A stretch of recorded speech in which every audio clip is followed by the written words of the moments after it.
Puji Tuhan, Bapak Ibu, maafkan tadi ada kesalahan teknis. Kita akan kembali lagi dalam ibadah kita. Saya mengajak kita bersama-sama untuk kita memuji Tuhan. Kita angkat pujian ini, Kau berfirman dan sembuhkanku.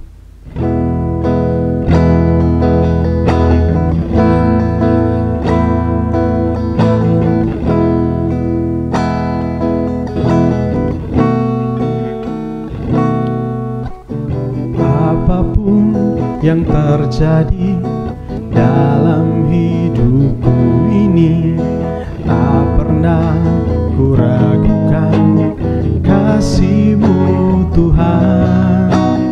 Lewat gunung yang tinggi, dalam lembah yang curam, tak pernah kuragukan kasih-Mu Tuhan.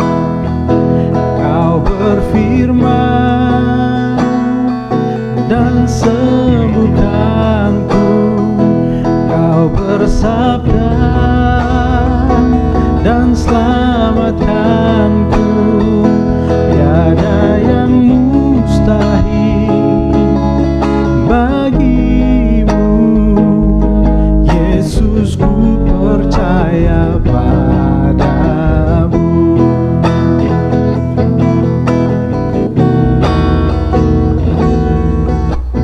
Apapun yang terjadi dalam hidupku ini, tak pernah kuragukan kasih-Mu Tuhan. Lewat gunung yang tinggi, dalam lembah yang curam, tak pernah kuragukan janji-Mu Tuhan. Kau berfirman dan sembuhkanku, Kau bersabda dan selamatkanku. Tiada yang mustahil bagimu, Yesus, ku percaya padamu. Sekali lagi Bapak Ibu, apapun yang terjadi dalam hidupku ini, tak pernah kuragukan kasih-Mu Tuhan. Lewat gunung yang tinggi, dalam lembah yang curam, tak pernah kuragukan janji-Mu Tuhan. Kau berfirman dan sembuhkanku, Kau bersabda dan selamatkanku. Tiada yang mustahil bagimu, Yesus, ku percaya padamu. Kau berfirman dan sembuhkanku, Kau bersabda dan selamatkanku.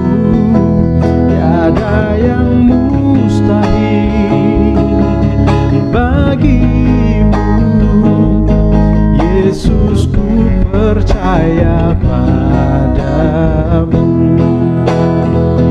Kau berfirman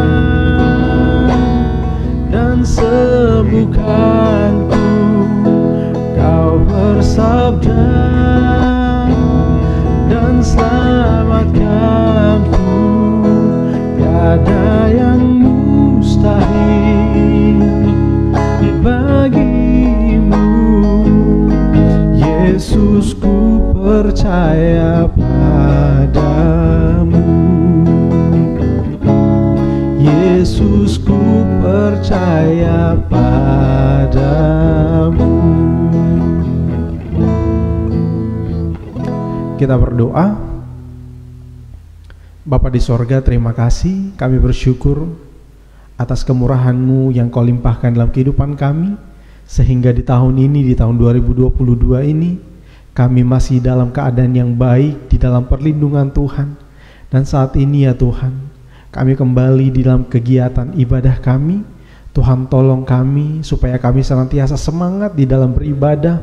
Beri kami gairah untuk tetap mau bertumbuh di dalam Engkau Tuhan, melalui pengenalan akan Engkau Tuhan di dalam setiap ibadah yang kami lakukan, dalam setiap pembacaan dan perenungan firman-Mu.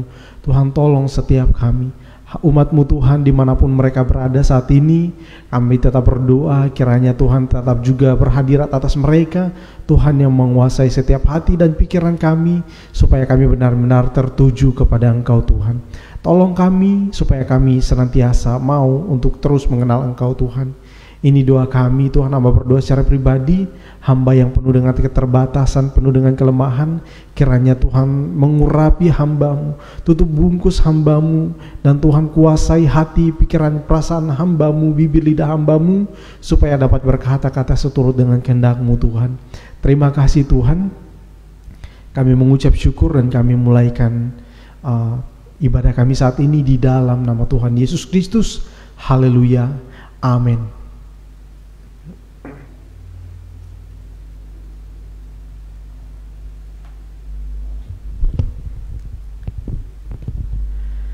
Ya, puji Tuhan. Bapak Ibu Saudara sekalian, salam sejahtera untuk kita semua. Sekali lagi saya sapa semuanya, Shalom. Mungkin ada yang baru bergabung, tadi di awal itu ada sedikit gangguan, jadi sempat terputus ya Bapak Ibu, maafkan atas kelalaian ini. Dan sekiranya hal itu tidak mengurangi semangat kita dan sukacita kita untuk terus beribadah kepada Tuhan. Selamat datang, khususnya mungkin kalau Bapak Ibu Saudara sekalian yang baru bergabung juga, saya juga ingin menyampaikan selamat tahun baru untuk kita semua. Mungkin ya ini kan masih di awal-awal tahun, jadi tidak mengapa kita saya mengucapkan hal ini karena mungkin kita tidak sempat jumpa ataupun ya tidak sempat bertatap muka, tapi hal ini saya juga menyampaikan selamat tahun baru untuk kita semua.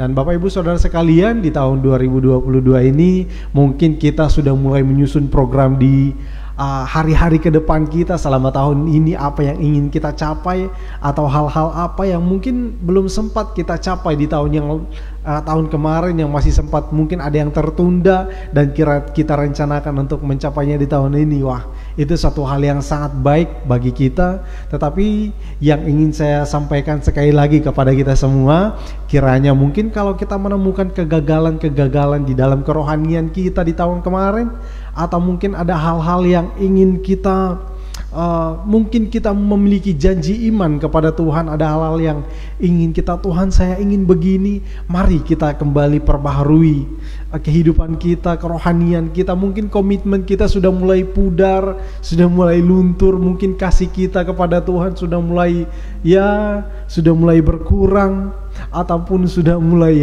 orang bilang sudah mulai sudah mulai hambar ya, kasih kita sudah mulai hambar. Dan saya ingin katakan kepada kita hari ini, mari kita perbaharui kembali semuanya itu. Hal-hal yang sudah kurang baik di tahun-tahun kemarin, kita perbaharui di tahun ini.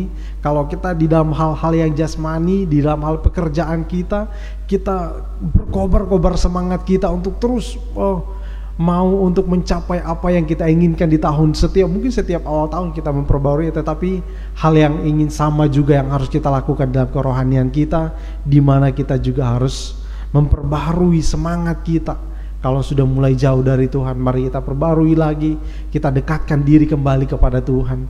Ya, ini satu momen yang paling bagus untuk kita lakukan, Bapak Ibu. Ya, tidak mengapa kalau kita terus berdoa demikian, itu adalah hal yang baik juga. Ya, tetapi jangan sampai terus-menerus demikian ya Bapak Ibu ya, tetapi kita terus bertumbuh di dalam Tuhan. Mari Bapak Ibu, saya ingin kita untuk melihat kembali sejenak ya Bapak Ibu, sedikit saya ingin kita untuk mereview apa yang sudah kita pelajari di waktu-waktu yang sebelumnya. Ya, semoga bisa kelihatan karena ini gambar Bapak Ibu ya.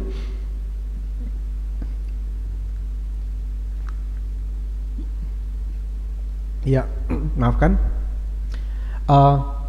Yang sudah kita pelajari di tahun kemarin, Kita sudah banyak belajar, sudah banyak membahas hal-hal yang begitu sangat luar biasa terkait dengan iman kita kepada Tuhan dan pengenalan kita akan Tuhan, dan juga penggalian terhadap firman Tuhan. Itu suatu hal yang kita sudah melakukan perjalanan yang sudah sangat jauh, ya sudah cukup panjang.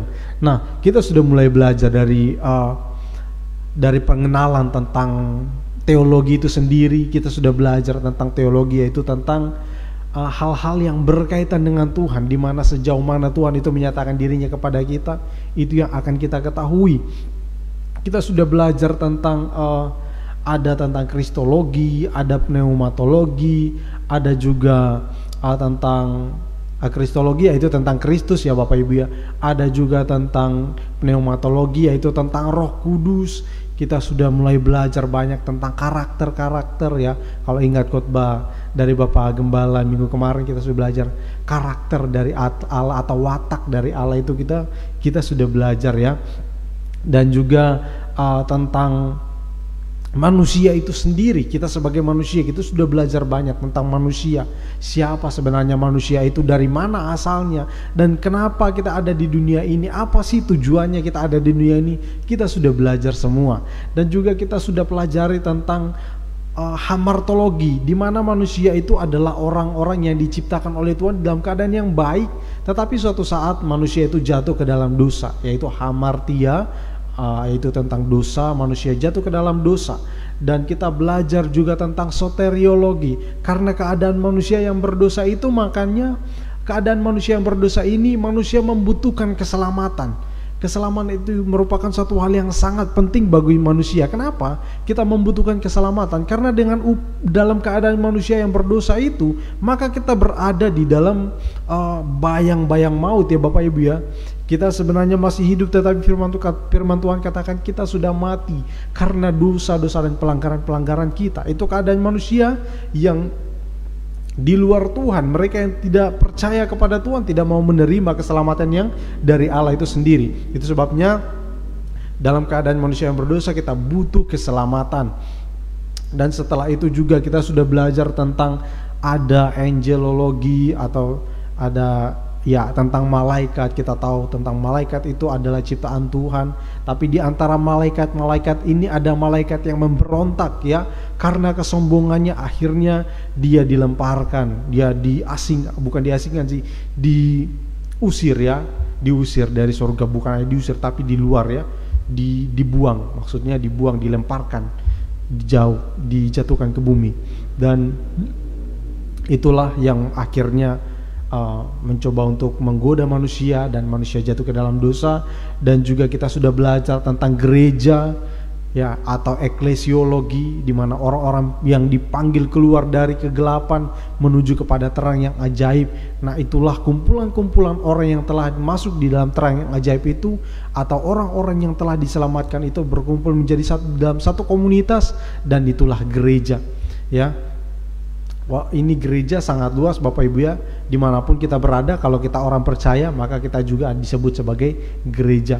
Terus juga kita sudah belajar tentang akhir zaman ya. Kita sudah belajar ya tentang eskatologi, tentang zaman akhir, bagaimana nantinya kalau kita belajar juga tentang tanda-tanda zaman akhir. Ada juga mungkin yang mengkait-kaitkan antara COVID-19 dengan akhir zaman. Juga mungkin ada juga yang mengkait-kaitkan tentang fenomena alam, mungkin bencana ini dan itu, terus mengatakan akhir zaman. Ya, itu tidak mengapa Bapak Ibu, tetapi tidak mengenai kedatangan Tuhan, tidak seorang pun yang tahu. Nah, itu di situ kita bisa simpulkan, tetapi kita bisa melihat supaya di dalam hal ini kita bisa mempersiapkan diri dan siap sedia, sehingga kapanpun Tuhan memanggil kita atau kapanpun Tuhan datang, maka kita semua akan diangkat dengan sukacita. Kita bersyukur kepada Tuhan untuk hal itu.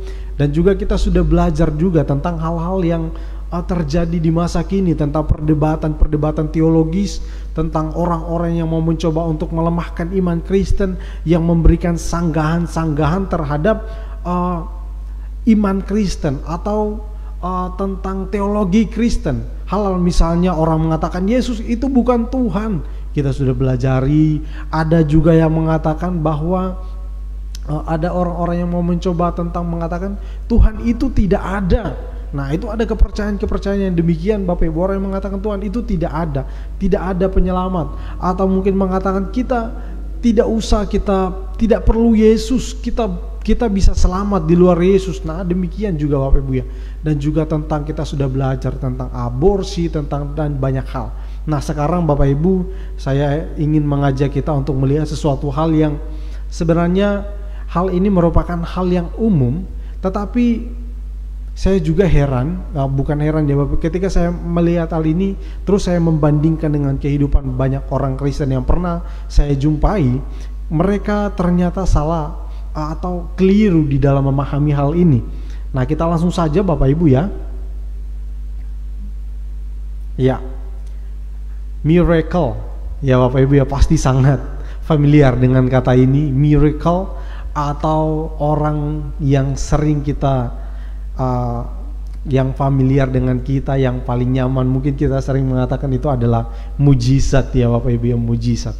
Kalau berbicara tentang mujizat, wah, kita mungkin akan berpikir, wah, itu suatu hal yang begitu sangat menyenangkan. Ya benar Bapak Ibu, kalau kita memikirkan tentang mujizat, kita akan membayangkan suatu hal yang begitu wow. Ketika terjadi suatu hal, kita mungkin wow, terus kita katakan wow, puji Tuhan, wow.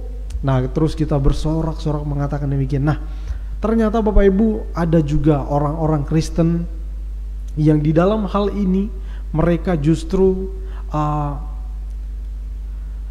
keliru di dalam memahami hal ini. Sebab itu Bapak Ibu, saya rindu kita bersama-sama untuk membaca satu bagian firman Tuhan di dalam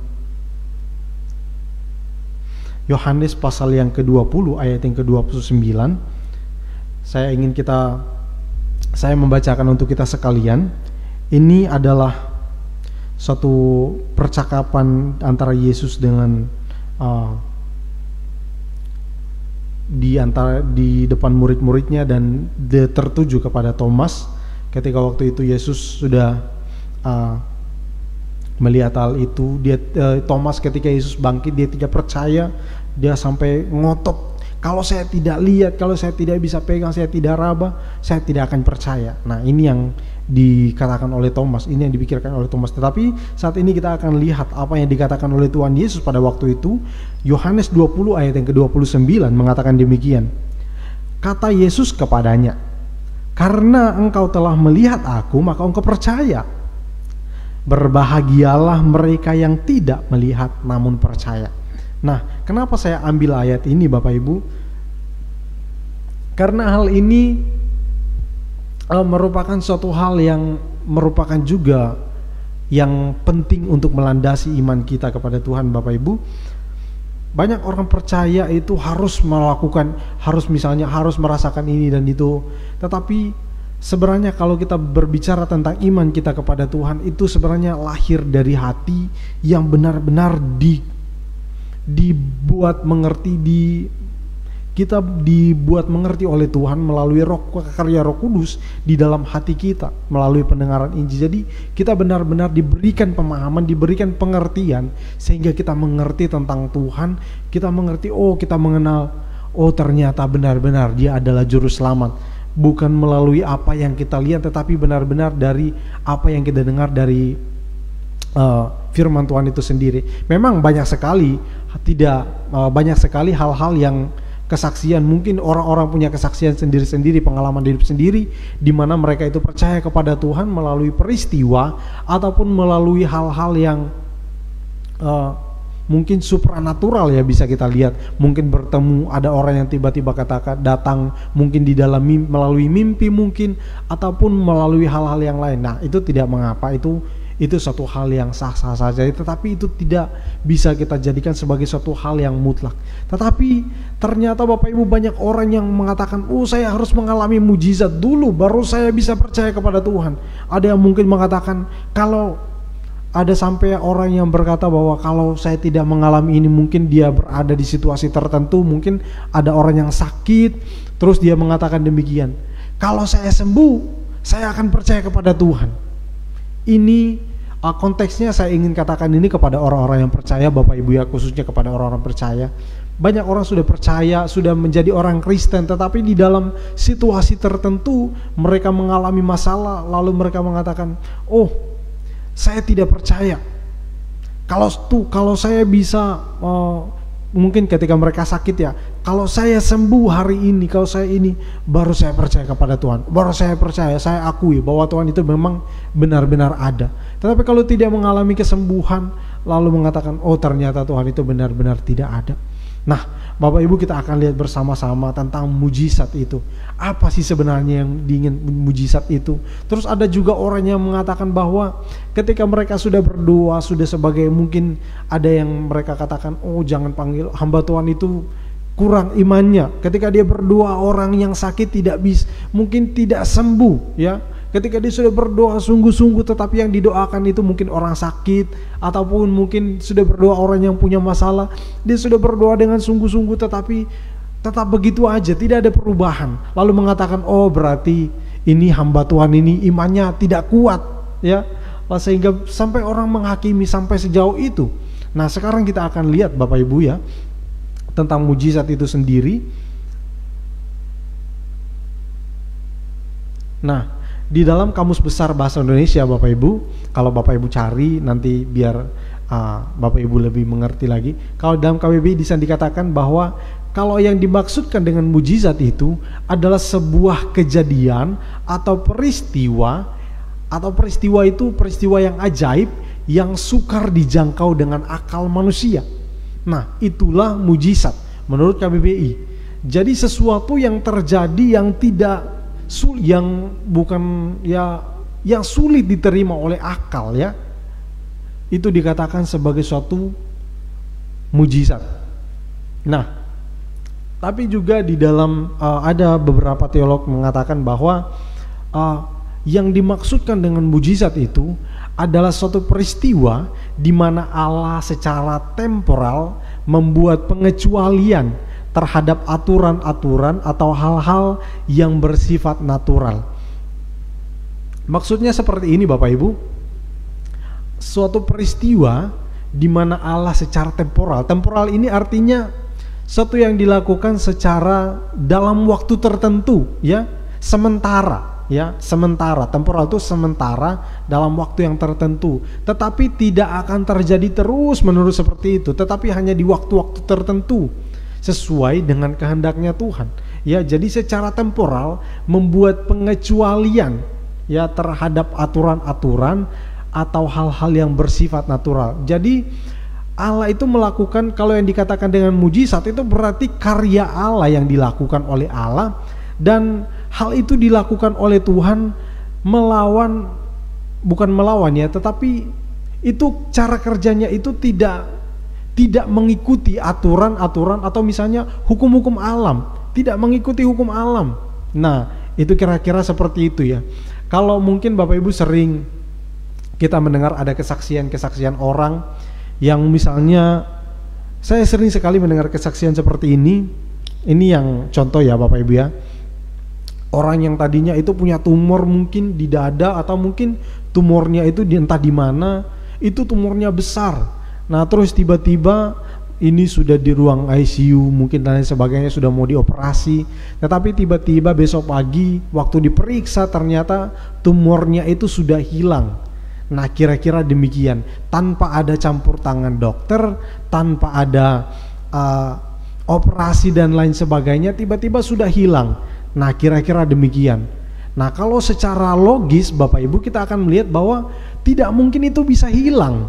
Itu bisa hilang itu kalau diangkat oleh dokternya, oleh tenaga medis. Kalau misalnya dokternya itu tidak ngapa-ngapain, maka itu jelas tidak akan hilang dengan sendirinya. Nah tetapi oleh karya Tuhan hal itu bisa terjadi.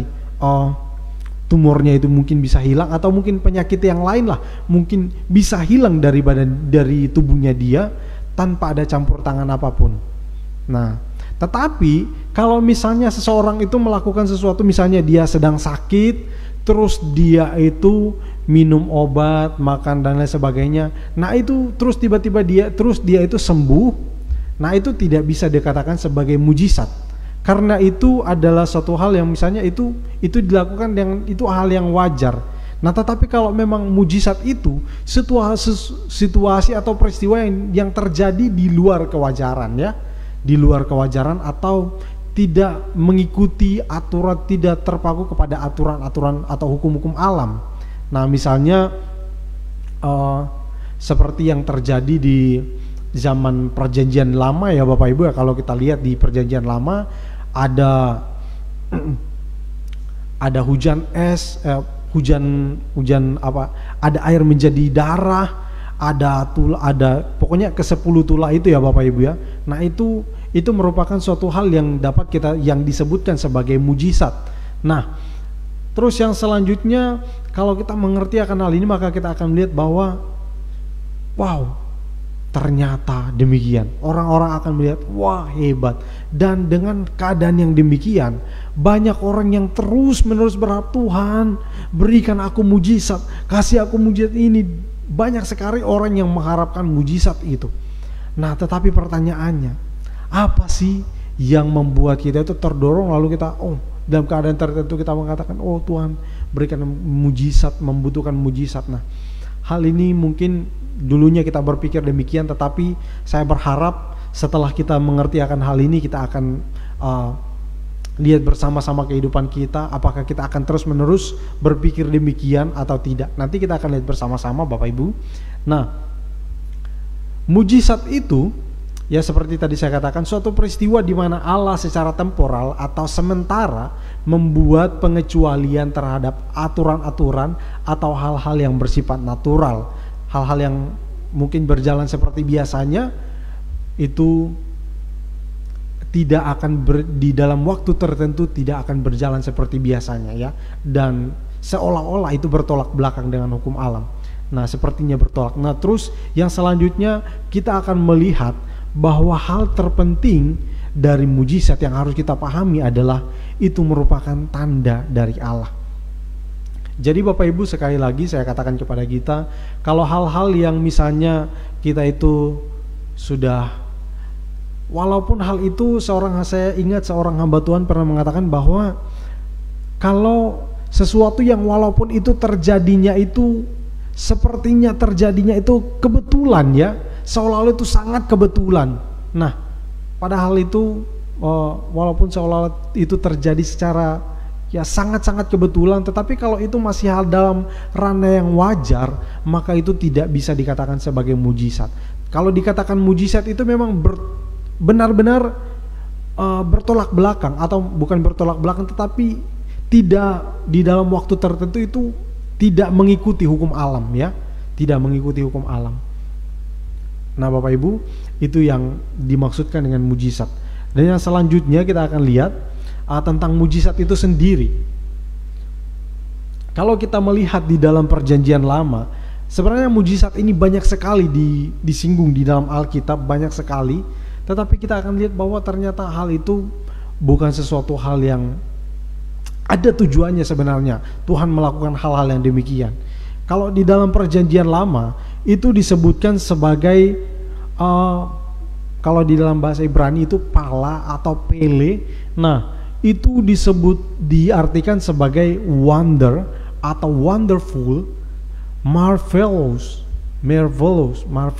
atau ajaib, kita katakan di dalam bahasa Indonesia ajaib atau sesuatu yang wow, luar biasa, sesuatu hal yang terjadi yang luar biasa, di luar yang benar-benar di luar ekspektasi atau di luar kemampuan, yang susah diterima oleh akal ya. Terus yang selanjutnya kalau kita lihat hal-hal yang demikian, kita tentang kata ini, kalau kita bisa lihat itu di dalam kitab Yesaya pasal yang ke-9 ayat yang ke-5, itu tentang janji tentang Yesus Kristus ya. Nah, sebab dia ya di dalam, maafkan saya akan bacakan yang di Keluaran ya. Keluaran 15 ayat yang ke-11. Nah, saya akan bacakan ini. Siapakah yang seperti engkau di antara para ilah, ya Tuhan? Siapakah yang seperti engkau, mulia karena kekudusanmu, menakutkan karena perbuatanmu yang masyhur dan engkau pembuat keajaiban. Wah, jadi keajaiban itu, jadi Tuhan itu adalah pribadi yang memang benar-benar menakjubkan, pembuat keajaiban, dan keajaiban ini disebutkan sebagai suatu yang wonderful. Jadi pembuat, bisa juga kita katakan sebagai pembuat mujizat. Nah, terus yang selanjutnya kalau kita baca juga, kalau Bapak Ibu suka belajar bahasa ya, ada juga kata ot, ya ot itu di dalam bahasa Ibrani ya. Dalam bahasa Arab juga itu ada kata at ya. At itu dikatakan sebagai tanda ya. Dalam Keluaran pasal yang ke-10 ayat yang pertama, berfirmanlah Tuhan kepada Musa, pergilah menghadap Firaun, sebab aku telah membuat hatinya dan hati para pegawainya berkeras, supaya aku mengadakan tanda-tanda mujizat yang kubuat ini di antara mereka. Nah, jadi tanda-tanda. Nah, jadi tanda-tanda itu supaya dibuat, Tuhan katakan supaya akan membuat tanda-tanda mujizat ini di antara mereka. Jadi tanda itu disebutkan sebagai out. Jadi selalu kalau berbicara tentang mujizat itu selalu kita menemukan juga ada kata tanda, ya. Jadi ini hal yang penting juga untuk kita melihat bahwa tanda, sebenarnya tanda apa sih yang Tuhan ingin tunjukkan kepada umatnya? Mujizat. Kalau mujizat itu suatu peristiwa yang ajaib, suatu kejadian yang benar-benar luar biasa. Tetapi kalau kita katakan tanda, maksudnya apa sih sehingga dibilang mujizat itu sebagai suatu tanda? Apa sih yang Tuhan ingin sampaikan kepada kita dari mujizat itu? Nah, ini yang penting untuk kita lihat. Kalau kita berbicara tentang mujizat, kita akan lanjut Bapak Ibu ya. Nah, berbicara tentang mujizat juga tadi di dalam bahasa Ibrani ya, kita lihat di dalam bahasa Yunani itu kalau kita baca di dalam 1 Korintus pasal yang ke-12 ayat yang ke-10 ya, di sana dikatakan kepada yang seorang Roh Kudus, Roh memberikan kuasa untuk mengadakan mujizat. Nah, jadi ini tentang karunia-karunia roh. Nah, kepada dan yang lain dan seterusnya ya. Tetapi yang saya ingin garis bawahi kepada kita, kepada yang seorang Roh memberikan kuasa untuk mengadakan mujizat. Jadi roh di sini R besar Bapak Ibu, jadi mengarah kepada Roh Kudus.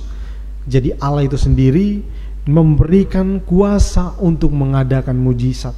Jadi ada memang mujizat yang dapat dilakukan oleh orang-orang tertentu, itu memang dikhususkan oleh Tuhan untuk melakukan mujizat, dan ini adalah suatu kemampuan ilahi untuk melakukan sesuatu yang supranatural, mungkin bisa kita katakan di dalam waktu-waktu tertentu, bukan setiap saat Bapak Ibu. Jadi walaupun orang itu, kalau kita mengerti tentang hal ini, walaupun orang itu memiliki karunia untuk melakukan mujizat, tetapi mujizat itu dia secara pribadi sebenarnya tidak bisa seenaknya saja untuk melakukan ini dan itu. Oh, dia bisa buat ini dan itu, tidak demikian Bapak Ibu ya.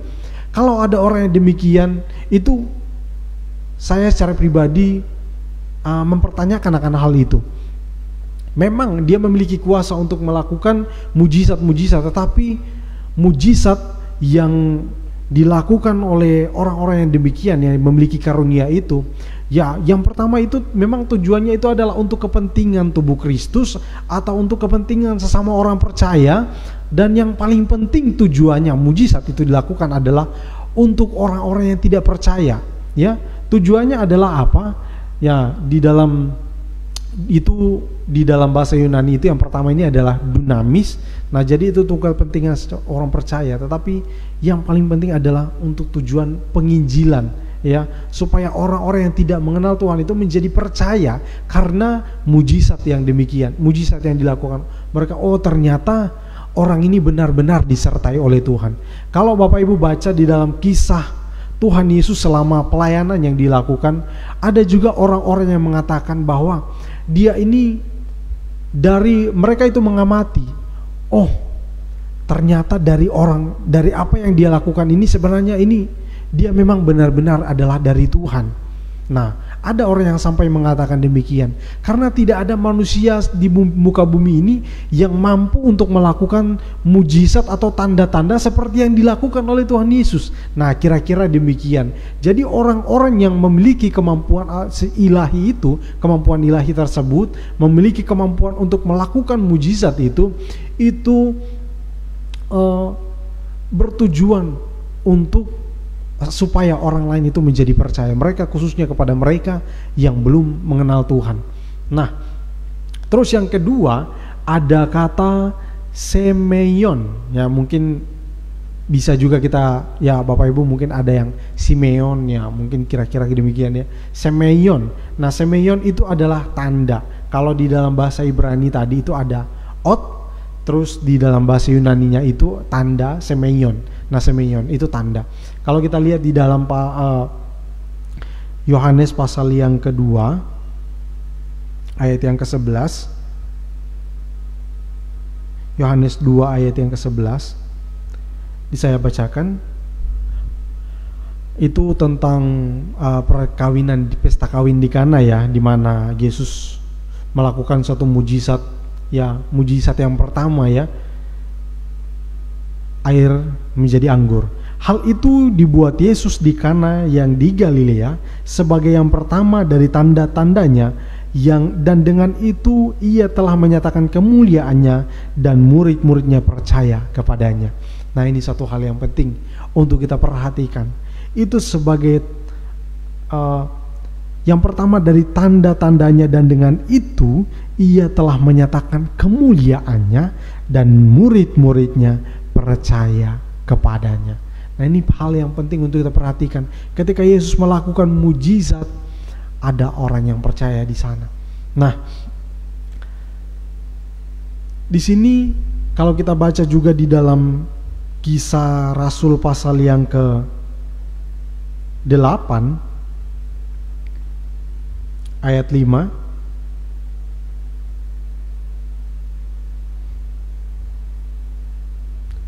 ya, saya akan bacakan ayat 5 dan 6. Dan Filipus pergi ke suatu kota di Samaria dan memberitakan Mesias kepada orang-orang di situ. Dan ketika orang banyak itu mendengar pemberitaan Filipus dan melihat tanda-tanda yang diadakannya, mereka semua dengan bulat hati menerima apa yang diberitakannya itu. Nah, ini penting juga untuk kita perhatikan, bahwa mereka semua dan ketika orang banyak itu mendengar pemberitaan Filipus dan melihat tanda-tanda yang diadakannya, mereka semua dengan bulat hati menerima apa yang diberitakannya itu.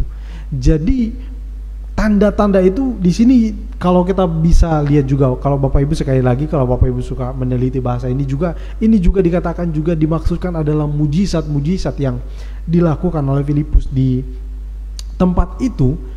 Hal-hal yang luar biasa juga yang dilakukan oleh Filipus di tempat itu, maka orang banyak yang di Samaria itu, di salah satu ke satu kota di Samaria itu, mereka banyak yang mereka menjadi percaya. Nah, jadi mujizat ini atau suatu hal yang kemampuan ilahi ini yang diberikan kepada Filipus ini menguatkan pemberitaan yang disampaikan oleh Filipus, karena memang orang-orang di situ mereka memang harus melihat sesuatu yang demikian supaya mereka itu menjadi percaya. Kalau mungkin tadinya kalau hanya Filipus itu berkata, menyampaikan firman Tuhan, menyampaikan bahwa Yesus itu adalah Mesias, kalau hanya dengan perkataan-perkataan yang demikian, orang-orang Samaria mungkin sulit, atau mungkin mereka bahkan tidak akan percaya dengan perkataan Filipus. Tetapi Tuhan mengerti akan hal itu, sehingga Tuhan memberikan juga kepada Filipus kemampuan untuk memberitakan Mesias juga melalui tanda-tanda. Dan dia juga memberitakan bahwa, saya yakin bahwa hal itu dia berbicara atau dia melakukan tanda-tanda itu atas nama Tuhan Yesus Kristus. Nah, sehingga orang-orang itu percaya, bukan percaya kepada Filipus, tetapi percaya kepada apa yang diberitakan oleh Filipus. Mereka menerima Yesus sebagai Mesias. Nah, ini hal yang luar biasa untuk kita perhatikan. Terus yang selanjutnya, singkat Bapak Ibu ya, selanjutnya ini yang penting juga. Nah, kita harus mengerti bahwa tujuan mujizat itu yang penting untuk kita lihat. Sebenarnya mujizat itu hanya sebagai sarana, ya. Seperti tadi kalau kita mengerti tentang bahwa salah satu pengertian dari mujizat itu adalah suatu tanda, maka kita akan mengerti bahwa tandanya sih sebenarnya tanda apa sih yang ingin ditunjukkan Tuhan kepada kita. Nah, harusnya kan kita bertanya demikian. Tujuan mujizat yang di sini saya katakan adalah salah satu cara Allah untuk menyatakan dirinya, ya. Kalau tadi kita baca di dalam Yohanes itu melalui mujizat yang dilakukan oleh Yesus, sehingga orang-orang dikatakan di situ bahwa dia telah menyatakan kemuliaannya. Kalau kita baca juga di dalam Yohanes pasal yang pertama, yaitu kemuliaan yang diberikan kepadanya sebagai anak tunggal Bapa, penuh kasih karunia dan kebenaran.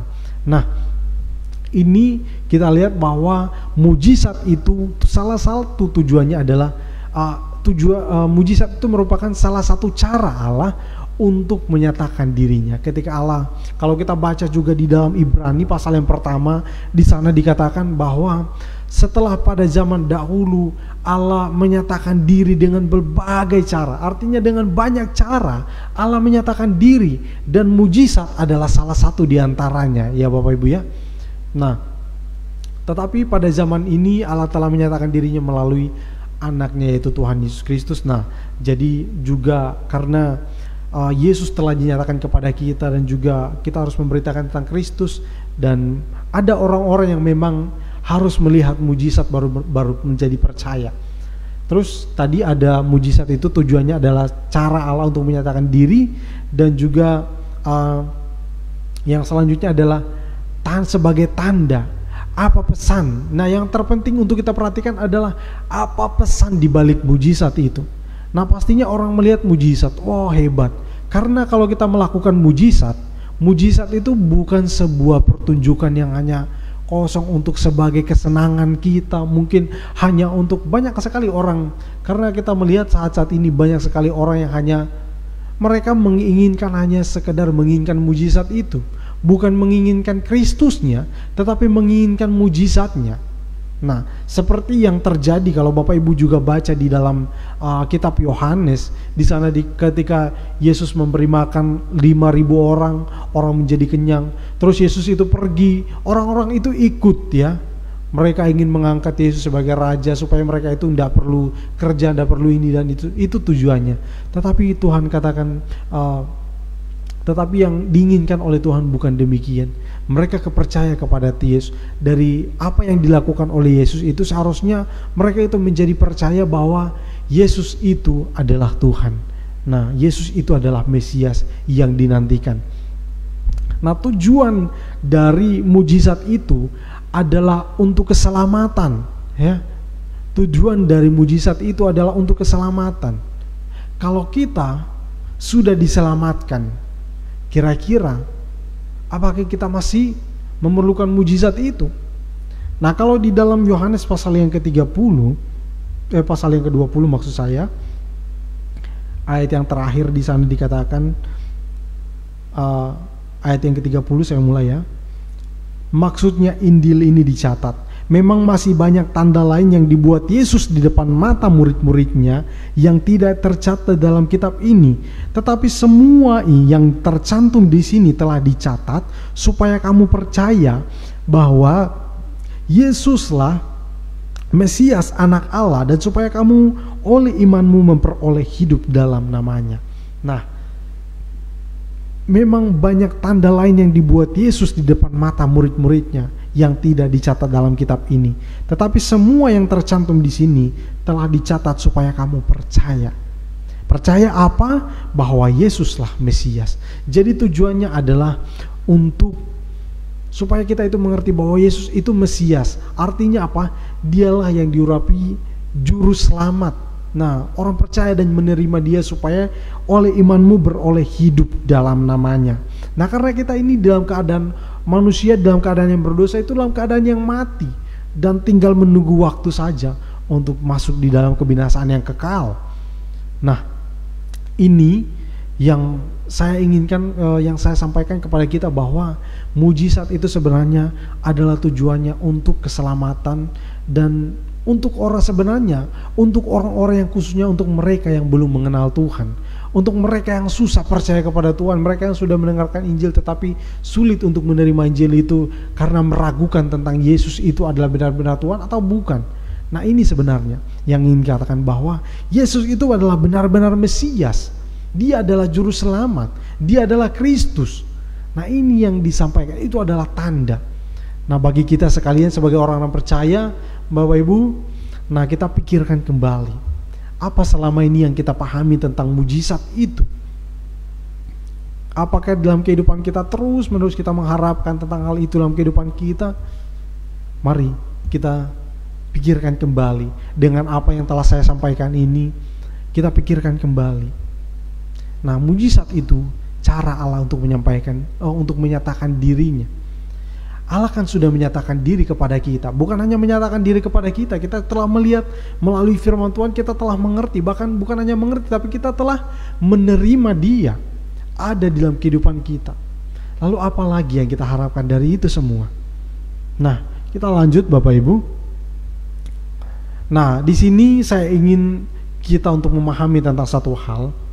Tadi kita melihat ada mujizat, dan juga kita melihat ternyata dalam kehidupan kita sebagai orang percaya ada yang disebut dengan pemeliharaan Tuhan. Ya, kalau kita sebut, kalau di dalam kelahiran Yesus di dunia ini, salah satu namanya adalah tentang Immanuel, kita mengerti bahwa Allah menyertai kita. Nah, dalam pemeliharaan Tuhan ini mungkin kita bisa mengalami suatu hal yang mungkin seolah-olah itu, wow, ini hal yang hebat. Nah, bisa juga itu berbentuk, bisa itu dalam hal misalnya, bisa itu seperti mujizat, bisa juga itu mujizat, tetapi tidak selalu bentuknya mujizat.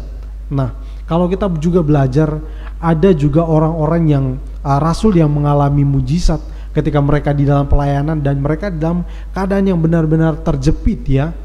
Mereka dipatok ular berbisa tapi mereka tidak mati. Itu kan bertentangan dengan hukum alam. Nah, terus juga mereka dipenjara dan tangan mereka itu diikat dengan rantai, tetapi mereka mengalami mujizat, ada gempa bumi tiba-tiba terlepas semua. Nah, itu suatu mujizat, tetapi tidak selalu demikian. Mereka bahkan dilempari dengan batu, mereka tidak mengalami apa-apa itu, tapi mereka tetap bisa survive dalam keadaan yang demikian. Itu hal yang luar biasa. Nah,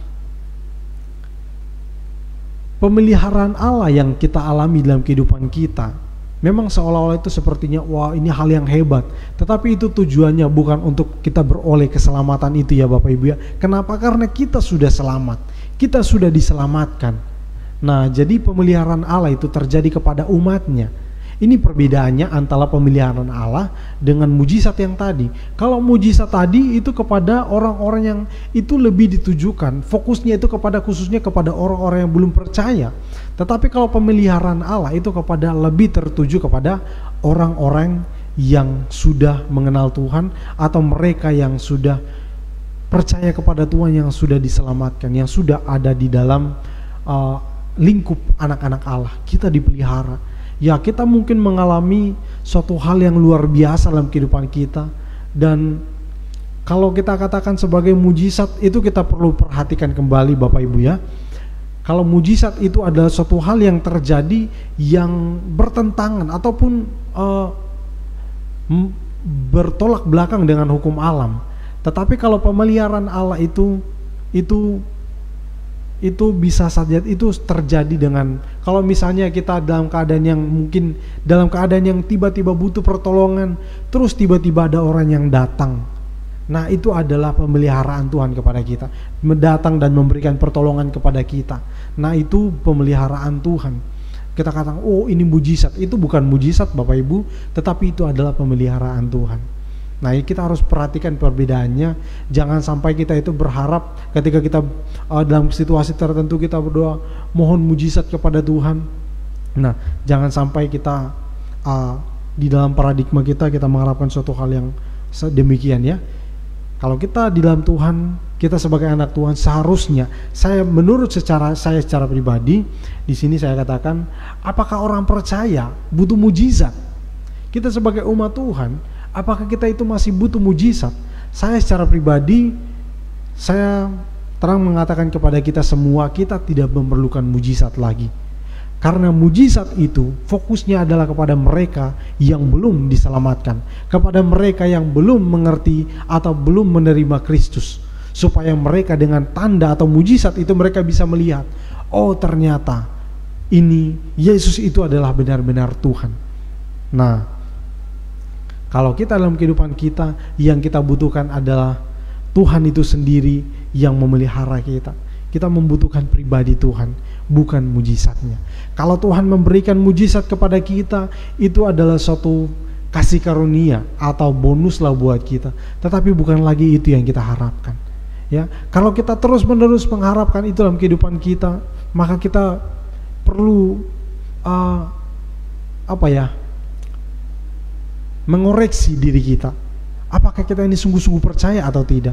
Sebab firman Tuhan katakan di dalam Yohanes pasal yang ke-20 ayat yang ke-9 tadi katakan, karena kata Yesus kepadanya, karena engkau melihat aku, maka engkau percaya. Berbahagialah mereka yang tidak melihat namun percaya. Ya.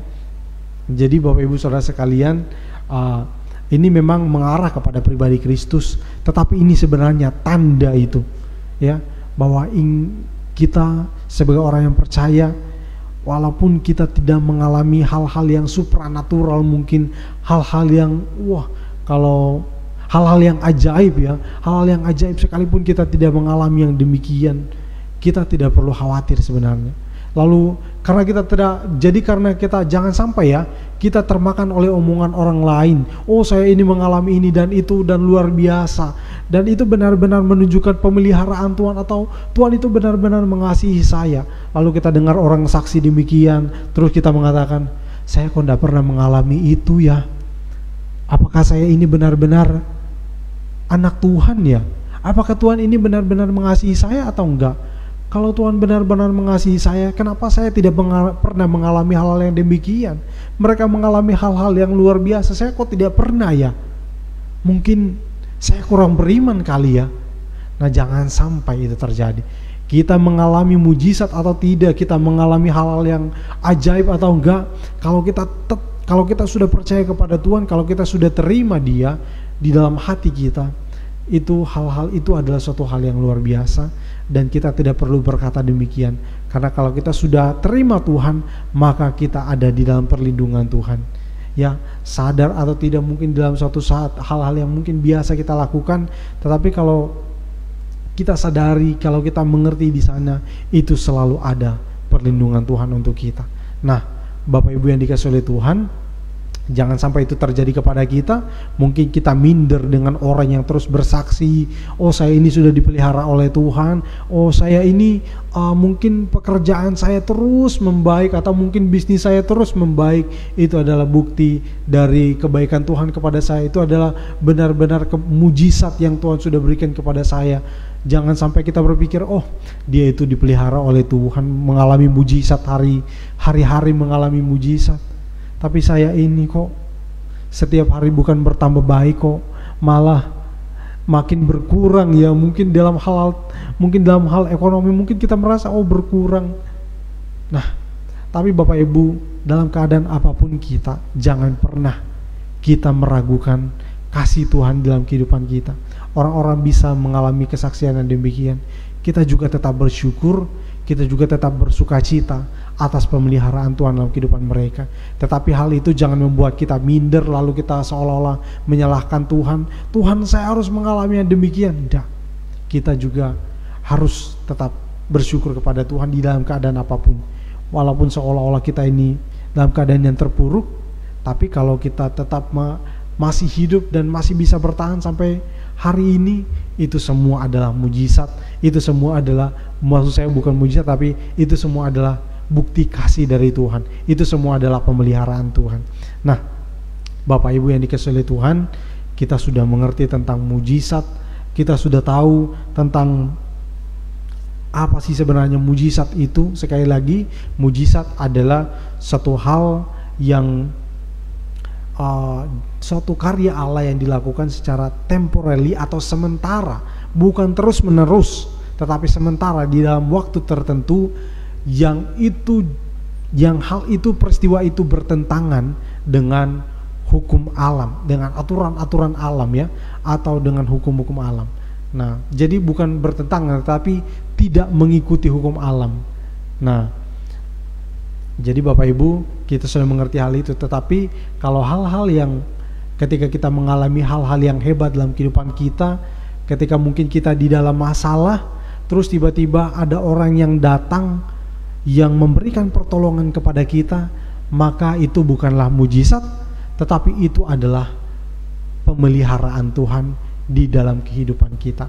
Karena ingat, fokus mujizat adalah untuk orang-orang yang belum percaya, tetapi kalau pemeliharaan Tuhan itu fokusnya adalah kepada kita sebagai orang-orang yang telah diberikan keselamatan itu, atau kepada orang-orang yang telah percaya kepada Tuhan atau anak-anak Tuhan. Nah, ini yang bisa saya sampaikan kepada kita semua supaya kita mengerti dan terus bertumbuh di dalam Tuhan. Mari Bapak Ibu, kita akan akhiri. Kita memuji Tuhan sekali lagi. Kita angkat pujian yang tadi Bapak Ibu ya.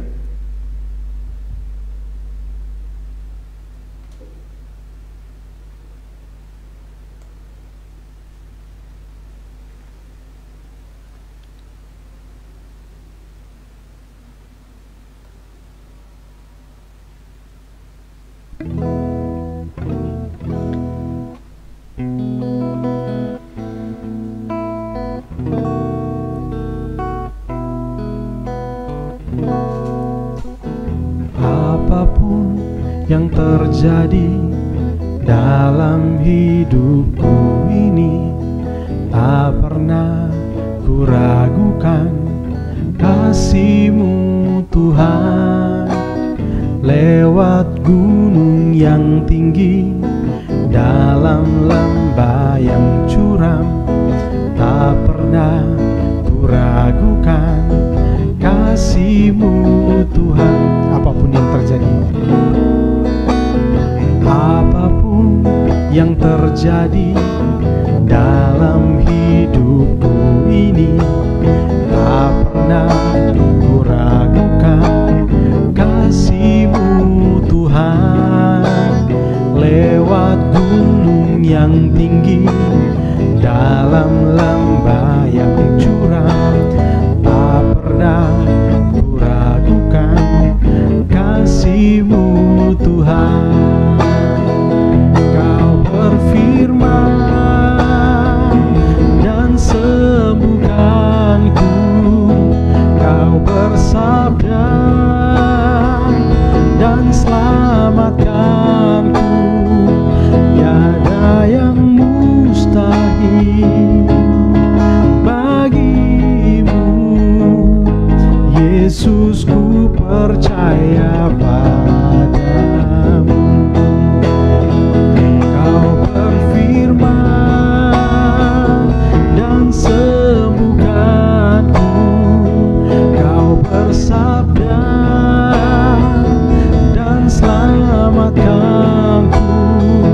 Tiada yang mustahil bagi-Mu, Yesus, ku percaya padamu.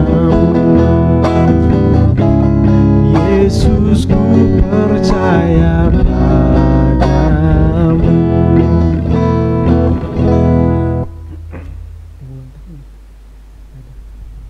Cucunya Bu Ana, Bu Ana. Oke, puji Tuhan Bapak Ibu Saudara sekalian. Sebelum kita menutup di dalam doa, pertama dari tempat ini juga menyampaikan selamat untuk Ibu Ana ya, atas kelahiran cucunya ya, dan juga untuk anaknya Bu Ana, suami istri, selamat. Tuhan Yesus kiranya senantiasa memberkati dan melindungi supaya tetap dalam keadaan yang baik, untuk khususnya untuk ibu dan bayinya ya. Dan kita akan menutup ibadah kita ini dengan doa. Mari kita bersama-sama berdoa. Bapa di surga, terima kasih, kami bersyukur kepadamu atas tuntunan-Mu sepanjang ibadah yang telah kami lakukan hari ini. Dan kami tetap berdoa, hamba tetap berdoa, karena hamba telah selesai berkata-kata, Kiranya Tuhan terus berbicara kepada setiap umat-Mu yang menyaksikan ibadah ini, agar mereka senantiasa di dalam pengenalan dan bertumbuh di dalam iman kepada Engkau Tuhan. Saat ini ya Tuhan, kami bersuka cita bersama-sama atas pemeliharaan Tuhan kepada umat-Mu, khususnya untuk Ibu Ana dan anak ya Tuhan yang telah Engkau berkati dengan mereka telah beroleh anaknya bisa lahir melakukan persalinan dengan baik, dan Tuhan senantiasa memeliharanya dalam keadaan yang baik saat ini ya Tuhan. Kami berdoa khususnya untuk ibu dan anaknya agar senantiasa dalam keadaan yang dilindungi oleh Tuhan. Mereka akan terus dalam keadaan yang baik, khususnya untuk anak yang baru lahir ini akan bertumbuh di dalam pengenalan akan Engkau ya Tuhan. Terima kasih Tuhan, hamba berdoa untuk seluruh sidang jemaat-Mu Tuhan, GPT Lumajang dan GPT Jatiroto, dan juga khususnya untuk mereka yang saat ini menyaksikan ibadah ini, siapapun mereka, kiranya Tuhan senantiasa melindungi mereka di dalam segala hal yang mereka lakukan, baik di dalam pekerjaan mereka, usaha mereka, apapun, mungkin masih dalam pendidikan. Tuhan berkati, bahkan Tuhan terus mempertambahkan hikmat kepada mereka untuk melakukan segala sesuatu yang dikerjakan, agar tetap mereka bersyukur kepada Engkau ya Tuhan. Terima kasih ya Bapak, terima kasih. Kami berdoa menyerahkan kehidupan kami sepenuhnya ke dalam tangan-Mu. Hamba berdoa, mungkin hari-hari ini ada yang mengalami kelemahan fisik. Hamba berdoa di dalam nama Tuhan Yesus Kristus, Tuhan pulihkan, Tuhan berikan kekuatan, Tuhan berikan kesembuhan, agar mereka bersuka cita dan mengucap syukur kepada Tuhan, karena Tuhan telah memelihara kehidupan mereka. Terima kasih Tuhan. Hamba berdoa, mungkin hari-hari ini ada yang mengalami masalah. Hamba berdoa kiranya Tuhan bukakan jalan keluar bagi mereka. Mungkin masalah di dalam keluarga, mungkin masalah di dalam pekerjaan mereka. Hamba berdoa di dalam nama Tuhan Yesus Kristus, mungkin juga masalah di dalam pendidikan. Di dalam nama Tuhan Yesus Kristus, Tuhan berikan hikmat untuk dapat mengatasi masalah yang mereka hadapi hari-hari ini. Terpujilah nama-Mu ya Tuhan. Hamba berdoa kiranya berkat kesehatan dan kekuatan, berkat sukacita dan damai sejahtera, perlindungan dan penyertaan Tuhan senantiasa melimpah di dalam kehidupan setiap kami, mulai dari saat ini sampai selama-lamanya. Ini doa kami alaskan di dalam nama Tuhan Yesus Kristus, Allah kami yang hidup. Haleluya, amin. Puji Tuhan, ibadah kita telah selesai. Tuhan Yesus memberkati kita semua. Shalom.